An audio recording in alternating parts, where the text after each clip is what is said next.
encerrar esse assunto logo. Eu quero sair dessa casa de cabeça erguida com o meu nome dúvida. Não estou dizendo que o cristão sairá ao sul, não é isso. Mas eu quero sair de cabeça erguida.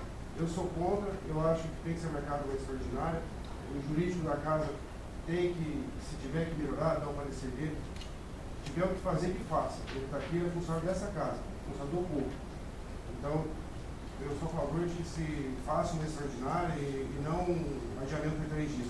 Afinal de contas, estão todos aqui exclusivamente com esse intuito. Tá?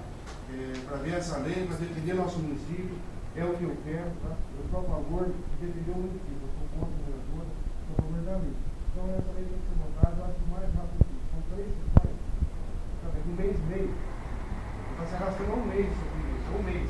Eu passo por essa comissão junto com o sabe, depois do meu tempo, o pessoal que vem nos ajudar, o pessoal de São João, de fora, está aqui.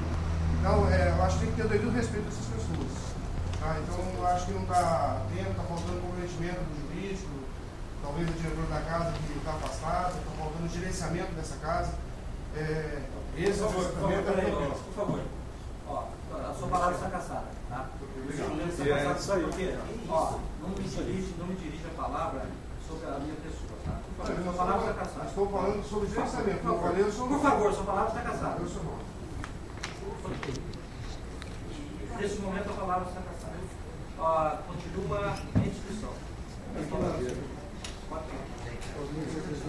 Por favor, eu quero silêncio na plateia. Por favor.